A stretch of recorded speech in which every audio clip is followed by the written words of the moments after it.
South Africa recently found itself in the global spotlight after U.S. President Donald Trump made an unexpected move, cutting off U.S. aid to the country due to its newly approved land reform policies. But what really caught the world's attention was what happened next.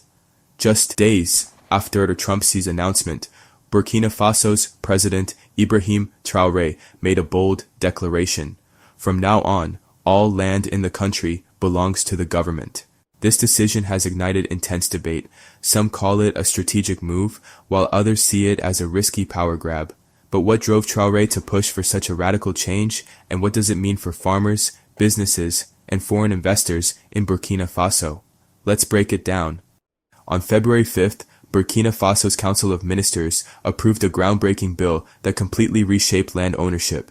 During a key meeting, Economic Minister Abubakar Nakanabo explained that the reform aims to optimize land management and ensure the government plays a central role in regulating land use.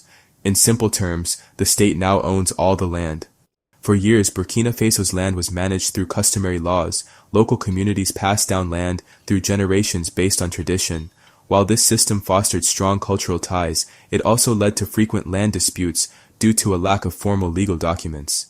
Powerful elites often took advantage, leaving ordinary citizens vulnerable. Now, with the new reform, the government will oversee land use under official regulations. Critics argue that Traoré is consolidating power, but his administration insists this is a strategic step to address long-standing land issues. By shifting ownership to the state, the government can introduce structured leasing systems that allow individuals and businesses to rent land for long-term use. Ranging from 18 to 99 years, supporters claim this approach will bring stability, attract investment, and promote efficient land use. But there's more to the story. If you're still watching, take a second to hit that like button. It really helps. Done? Great, let's continue. One thing President Traoré has made clear is his unwavering commitment to Burkina Faso's sovereignty. This latest move bans foreign ownership of land, a massive shift with implications across Africa. Foreign corporations and investors have long acquired vast amounts of African land, capitalizing on weak protections to secure plots for farming, mining, and carbon offset programs. This trend intensified after the 2007 to 2008 global financial crisis, when skyrocketing food prices triggered a rush for fertile farmland. European citizens were shocked to discover their banks and corporations were involved in deals that displaced African farmers. Though the crisis faded from headlines, land acquisitions only increased. Today, with land prices doubling worldwide, industries aren't just grabbing land for agriculture, but also for carbon credits, mining, and megaprojects, often at the expense of local communities. Take the case of Blue Carbon, a Gulf-based firm that recently secured 25 million hectares across 5 African nations, 10% of Liberia's total land and 20% of Zimbabwe's. Just like that, millions of hectares were no longer under local control. For Burkina Faso, this isn't just about land, it's about survival. By centralizing ownership, Traoré is halting large-scale foreign acquisitions that exploit local resources. Moreover, Burkina Faso has long struggled with land mismanagement, leaving vast areas unused. With the government in control, land can now be allocated for large-scale farming, boosting food security. Beyond agriculture, Burkina Faso has faced conflicts between farmers-herders and migrating populations over land rights. By regulating land use, the government aims to reduce tensions and prevent disputes. On a larger scale, Traoré's push for industrialization means that state-controlled land will facilitate infrastructure projects, roads, factories, and housing without resistance from private landowners or bureaucratic red tape. Different nations take varied approaches to land reform. South Africa, for instance, prioritizes historical justice. Under colonial rule and apartheid, land ownership was systematically reserved for the white minority, while black South Africans were forced into overcrowded areas. Laws like the 1913 Natives Land Act made land ownership nearly impossible for black citizens. Even after apartheid ended in the 1990s, the effects of these policies persisted. To address these inequalities, South Africa introduced a land reform program aimed at fair redistribution. However, this process has been controversial. Some critics, including Trump, claim it unfairly targets white landowners. South African leaders, however, argue that the reforms are constitutionally grounded and meant to correct past injustices rather than punish any group. By contrast, Burkina Faso's approach is more economic than historical.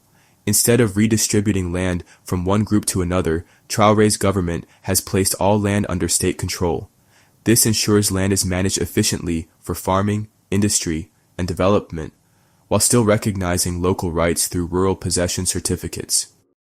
Whenever land reform is discussed in Africa, Zimbabwe's past is often cited as a cautionary tale. In the early 2000s, Robert Mugabe's government seized white-owned farms and redistributed them to black Zimbabweans, many of whom lacked the resources to farm on a large scale. Critics argue that this led to an economic collapse, but the full story is more complex. Zimbabwe's land struggles date back to British colonial rule, where black Africans were forced onto poor lands while white settlers controlled the most fertile areas. At independence in 1980, land ownership remained deeply unequal. Mugabe's initial approach, buying land back under a willing buyer, willing seller system, was slow and expensive. Frustrations grew, and by 2000 the government seized land outright. Western nations swiftly condemned Zimbabwe's actions. The United States and the European Union imposed harsh sanctions, cutting the country off from international banks and trade. These measures crippled the economy, causing inflation to skyrocket and industries to collapse.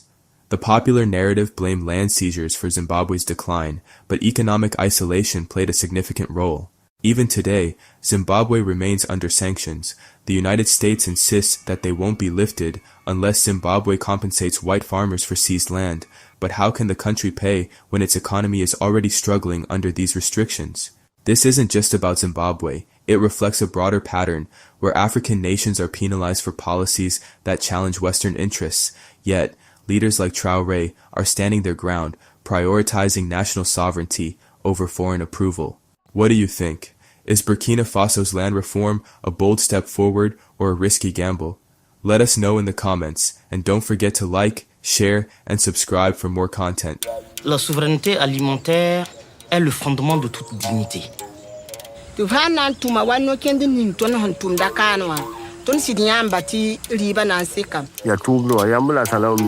le travail qui paye. Tout me tire. Tout me tire. Il y a bon ça.